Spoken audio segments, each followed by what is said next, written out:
Morning પપ્પા. ઉત્કર્ષ, good morning. ઓહો, good morning ને કઈ મને તો એમ હતું કે તારા પેલા એપના ધંધાર્થે તું કંઈક અમેરિકા નીકળી ગયો છે, પણ તું તો અહીંયાથી જ નીકળ્યો, તાપીનગરમાં. પપ્પા, તમારે જે કંઈ પણ પૂછવું હોય ને મને ડાયરેક્ટ પૂછો. શું કરવાના અમેરિકાને વચમાં લાવો છો? એમ તો ડાયરેક્ટલી સાંભળ રૂપેશ, તું આ કામ ધંધો છોડીને આખો દિવસ મારી સાળી મારા સસરા જે કર્યા કરે છે ને એ બંધ કર, સમજો ને, અને ધંધા પર ફોકસ કર. એમ તો મારે તમારી આ વાતને સલાહના રૂપમાં લેવાની છે કે પછી હું એમ માનીને ચાલું કે તમારા ચા વાળા વેવાઈની દુકાન મ્યુનિસિપાલિટીએ તોડી પાડી અને આ સમાચાર છાપામાં નથી આવ્યા એટલે તમને આ બધી પંચાયત સૂઝે છે? રૂપેશ, તું એ ન ભૂલતો કે તું તારા બાપ સાથે વાત કરે છે, અને તને જો આ બધી પંચાયત લાગતી હોય ને તો એ પંચાયત કરવાનો મને હક છે. મારો દીકરો થઈને પેલા મોહનભાઈને પપ્પાજી કે તો એની આગળ પાછળ ફરે તો મારો જીવ તો બળે કે નહીં? ઓહ, જીવ બળે છે તમારો? તો મને એક વાત કહો કે જ્યારે ભૂતકાળમાં હું મારો ધંધો સેટ કરવાનો પ્રયત્ન કરતો હતો, ધંધામાં સ્ટ્રગલ કરી રહ્યો હતો, ત્યારે તમારો બળવાવાળો જીવ ક્યાં હતો પપ્પા? સોરી, ખરાબ નહીં લગાડતા, પણ તમારી આ બળતરા કંઈક બીજી જ છે. એટલે કેવા શું માગે છે? એ જ કે આજે તમે મને કહી જ દો કે તમારો પ્રોબ્લેમ શું છે. હું એપના ધંધામાં સેટ થઈ ગયો એ કે પપ્પાજીની દુકાન તૂટી એની પહેલા જ સ્ટેનો ઓર્ડર મળી ગયો એ કે ક્યાંક એવું હતું કે સેજલ અને એનો પરિવાર દર વખતે મુસીબતમાંથી બચી જાય છે, એ વાતની બળતરા થાય છે તમને? જો હું તને એમ કહું કે આ બધી વાતનો મને પ્રોબ્લેમ છે તો એમાં તો કંઈ ના થઈ શકે પપ્પા, સોરી. કારણ કે જેને કમળો થયો હોય ને એને બધું પીળું જ દેખાય.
ત્યાં શું જોવે છે?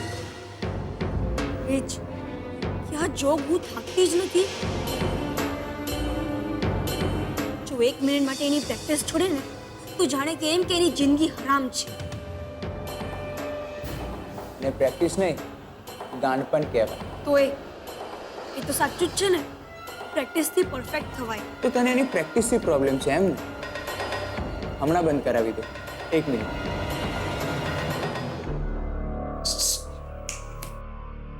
વિજલ, ફાસ્ટ. Yes sir. શું કરતી હતી ત્યાં આમાં? નવરાત્રી આવવાની એટલે દાંડિયા સમજીને કંઈ પણ કરવાનું એમ? સર, હું દાંડિયા નહોતી રમી રહી, હું કાંડા મજબૂત કરવાની એક્સરસાઇઝ કરી રહી હતી. તમારી પહેલા જે મારા કોચ હતા ને એમણે મને શીખવ્યું છે. અચ્છા, તો બહુ યાદ છે એમ તારા જૂના સરની ટેકનિકો? થઈ જાય એક મુકાબલો, જોઈએ કેટલું મજબૂત છે તારું કાંડું. બોલ, છે હિંમત? સર, વાત હિંમતની છે જ નહીં. કોચની સામે હારો કે જીતો, રિઝલ્ટમાં કંઈ નવું તો શીખવા મળતું જ હોય છે. થઈ જાય.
જોયું?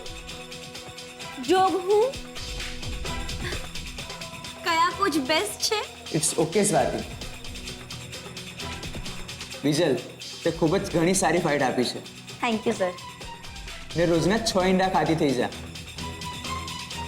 મારી ગેરંટી છે બીજી વાર મારો હાથ ડાઉન હશે. Thank you sir. પણ હું શાકાહારી છું, પ્યોર વેજીટેરિયન. એટલે ઈંડા ખાઈને હું મારું ધર્મ ભ્રષ્ટ કરવા નથી માંગતી. સ્પોર્ટ્સ પર્સન માટે સૌથી મોટો ધર્મ એની ગેમ જ હોય છે. સર, એ કંઈ પણ હોય, હું મેનેજ કરી લઈશ. પણ ઈંડા તો હું નહીં જ ખાઉં. Thank you.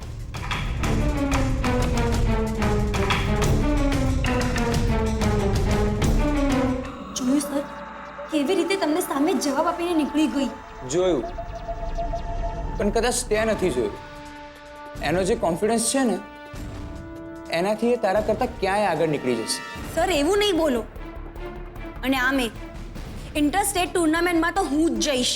ખબર છે, પણ આ બીજલનો કોન્ફિડન્સ તોડવા માટે કોઈ બીજી ટેકનિક વિચારવી જ પડશે. શું હોઈ શકે? Yes, formula number 2. કોન્ફિડન્સની જગ્યાએ ઓવર કોન્ફિડન્સ. શું કહે છે? વાહ.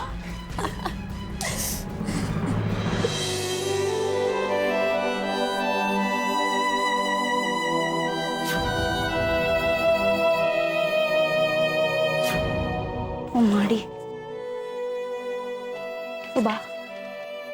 કિંજલબેન, તમે અને આ દૂધ કેમ લઈ આવ્યા? ખાલી દૂધ જ નહીં, થોડી સાકર અને ચાની ભૂકી પણ લઈ આવી છું ચા બનાવવા માટે. પણ કિંજલબેન, ચા બનાવવા માટે ચૂલો ક્યાં છે? જુઓ ને, આ કાટમાળ બધું ગરખી ગયો છે. કોને ખબર તપેલા અને ગ્લાસ ક્યાં હશે? જો ગુલાબ, તું એની ચિંતા ના કર. તું બસ સ્ટવ શોધી કાઢ. ખરાબ થઈ ગયો હશે તો રિપેર કરાવી લઈશું. અને જો કેરોસીન ખતમ થઈ ગયો હશે તો હું સ્પોર્ટ્સ ક્લબ ચેક લેવા માટે જ જઈ રહી છું વિજયભાઈ પાસે. તો વળતા લેતી આવીશ. અરે ભાઈ, એક કપ ચા મળશે? હા, શું થયું? તમારું દુકાનનું નામું ના ખાઈ ગયું? કેમનું થયું વાલે? કાઈ નહીં, એ તો બસ. અરે બોલ બોલ બકા, ગેરકાયદે જગ્યા પર તંબુ મારેલા કે? ના ના, એવું બધું કંઈ નથી. અને માફ કરજો, પણ હમણાં ચા બનાવી શકાય એમ નથી. સારું, હાલ ભાઈ.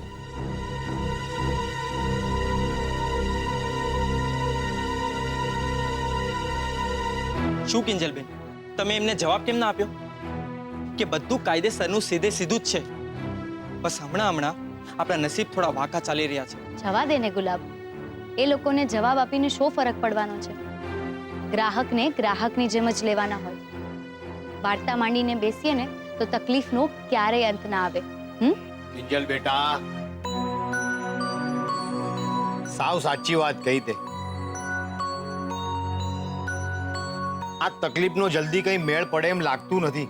મહાદેવ કાકા, માફ કરજો, પણ આજે ના તો હું તમને બેસવાનું કહી શકીશ, ના તો હું તમને ચાનું પૂછી શકીશ. આમ પણ હું અહીંયા ક્યાં ચા પીવા આવ્યો છું?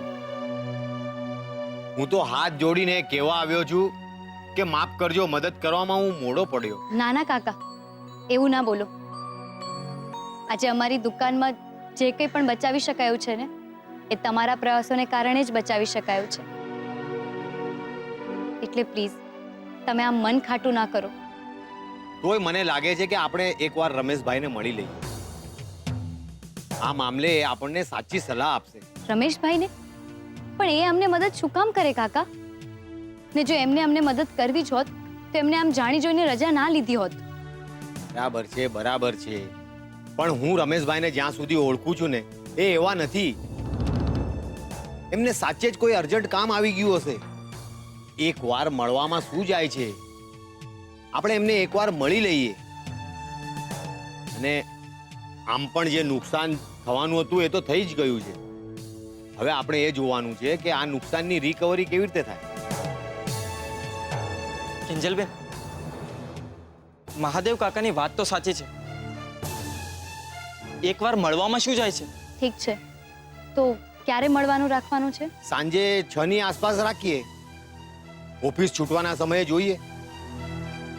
હવે ઓફિસમાં મળવું છે કે ઓફિસની આસપાસ મળવું છે એ હું તમને પછી જણાવું છું. ઠીક છે? ચાલો ત્યારે, જય શ્રી કૃષ્ણ. જય શ્રી કૃષ્ણ. સંભાળીને. ધ્યાનથી ધ્યાનથી. ગુલાબ, તને શું લાગે છે, આ બધા કાવતરાનો ભાગ રમેશભાઈ હશે કે નહીં? કિંજલબેન, એ તો મને નથી ખબર, પણ મહાદેવ કાકા આપણા પક્ષમાં હોય ને એવું મને પાક્કું લાગી રહ્યું છે. એક મિનિટ હા ગુલાબ. વિજયભાઈ? હા વિજયભાઈ બોલો. હા હા, બસ આવું જ છું. ચેક લેવા માટે ને? હા હા. શું અગત્યની વાત કરવી હતી? હા હા, દુકાનેથી નીકળી જ રહી છું. હા લે ગુલાબ, આ બધું લે, હું હવે નીકળું છું. હા સારું. કિંજલબેન, તમે કેરોસીન લેતા આવજો. હા.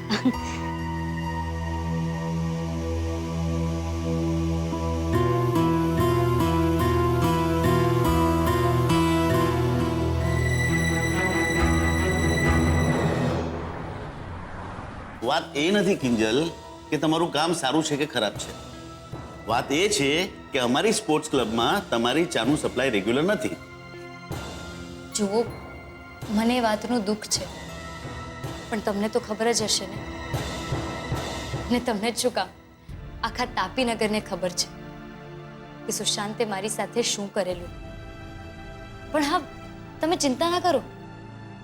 જેટલા દિવસ અમારા તરફથી તમને ચા નથી પહોંચી એટલા દિવસના પૈસા અમે નહીં લઈએ. ને મહેનત વગરનો એક રૂપિયો પણ મારે નથી જોઈતો. તમે મારી વાત બરાબર સમજ્યા નથી કિંજલ. સ્પોર્ટ્સ ક્લબમાં બૂમાબૂમ ચાલી રહી છે કે ચા નથી મળતી, કોફી નથી. તમને યાદ હશે, થોડા વખત પહેલા મેં તમને એક ઓર્ડર અપાવેલો, સાતમનો ઓર્ડર. એ વખતે પણ તમે દૂધ લેવા માટે ગયા તે ગયા, પાછા ફર્યા જ નહીં. કે નથી તમે પાછા ફરીને એ જાણવાની દરકાર કરી કે ઓર્ડરનું શું થયું? આવી રીતે કામ કેવી રીતે ચાલશે? હા, ભૂલ થઈ ગઈ. નેક્સ્ટ ટાઈમ આવું નહીં થાય. ખરેખર હવે નેક્સ્ટ ટાઈમ આવું બનશે જ નહીં. કારણ કે ગઈકાલે અમારી ક્લબમાં ટ્રસ્ટીઓની મીટિંગ હતી, ત્યારે મેં તમને ચાના ઓર્ડર આપવા માટે કેટલો કોન્ટેક્ટ કર્યો, પણ તમારો ફોન લાગ્યો જ નહીં. પર્સનલી આવીને હું તમારી દુકાને ઓર્ડર આપવા માટે આવી શકું એવી પરિસ્થિતિમાં નહોતો. એટલે ના છૂટકે મારે બહારથી ફરજિયાત ચા મંગાવવી પડી. અને આ વાતનો ટ્રસ્ટીઓએ ખૂબ મોટો હોબાળો કરી નાખ્યો. ઇશ્યુ બનાવી નાખ્યો અને કહી દીધું છે કે મોહન એન્ડ ડોટર્સ ટી સ્ટોલની સાથેનો કોન્ટ્રાક્ટ કેન્સલ કરવામાં આવે. શું? અરે આવું કેવી રીતે થઈ શકે? જુઓ, તમે એક કામ કરો, મને તમારા ટ્રસ્ટીનો નંબર આપો. હું એમની સાથે વાત કરીશ, એમને સમજાવીશ. હા, એ પોસિબલ નથી, કારણ કે અમારા ટ્રસ્ટીઓનો નંબર લોકો સુધી પહોંચે એ એમને પસંદ નથી. તે છતાં પણ તમે જો કોન્ટેક્ટ કરશો ને તો હું તકલીફમાં મુકાઈ જઈશ. આઈ એમ સોરી. હું જાણું છું કે તમારી દુકાન હવે નથી રહી, પણ આથી વિશેષ હું તમારી કોઈ મદદ કરી શકું એમ નથી. અને આ રહ્યો તાપીનગર સ્પોર્ટ્સ ક્લબ તરફથી તમને તમારો છેલ્લો છે.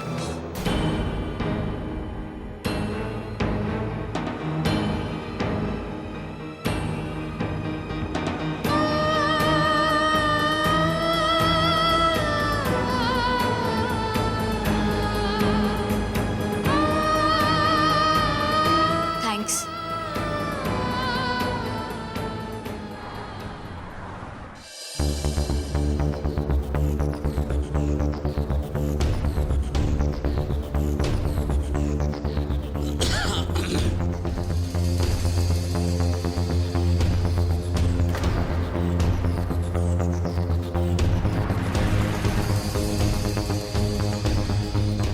જુઓ, તમારા પેપર જોયા પછી મને એવું લાગે છે કે તમારી પાસે બે જ રસ્તા છે.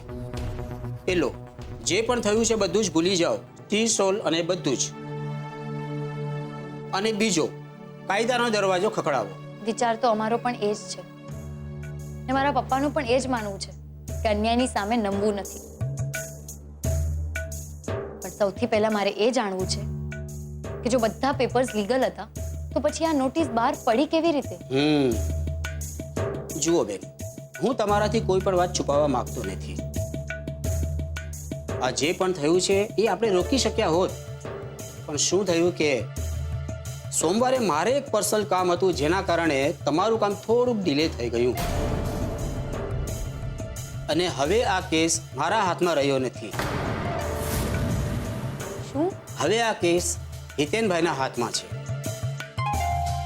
એટલે કાયદાકીય રીતે આમાં બોલવાનો મને કોઈ અધિકાર નથી. પણ મહાદેવભાઈ વચ્ચે પડ્યા છે એટલે પર્સનલ લેવલ પર હું એટલું કહીશ કે કંઈક ને કંઈક તો જરૂર રંધાયું છે.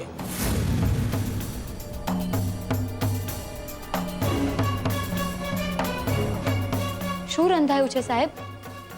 હા સાહેબ, મને પણ એવું જ લાગી રહ્યું છે કે નક્કી કંઈક રંધાઈ જ રહ્યું છે. નહીતર મારી આટલા વર્ષોની નોકરીમાં મેં ક્યારેય જોયું નથી કે સ્ટે નીકળી ગયો છે એવું કયા પછી પણ માણસ બુલડોઝર રોકે નહીં. એ જ તો. અરે મેં, ગુલાબે, પપ્પાએ બધાએ જ એમને રોકવાનો પ્રયત્ન કર્યો, ત્યાં સુધી કે મને વાગી ગયું. તો પણ એ ભાઈ અટકવાનું નામ જ નહોતા લેતા. જાણે કે નક્કી ના કર્યું હોય કે આજે તો આ દુકાનને સ્ટે આવે કે ના આવે, તોડી ફોડીને પતાવી નાખવી છે. એટલે જ તો મેં કિંજલ બેટાને કહ્યું કે કિંજલ બેટા ચાલ, મારી સાથે ચાલ.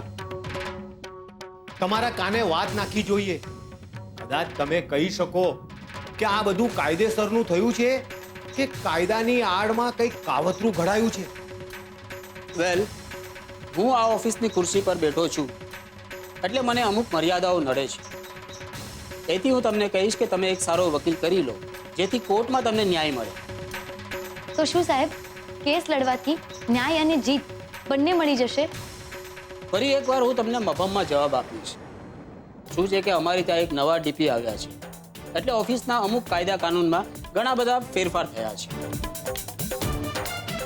હવે અત્યારે હું તમને એક સલાહ આપું અને કાલે સવારના એ બદલાઈ જાય તો પાછી તમારે નવી ભાગમદોડ. તો પછી આ બધાનું નિવારણ શું?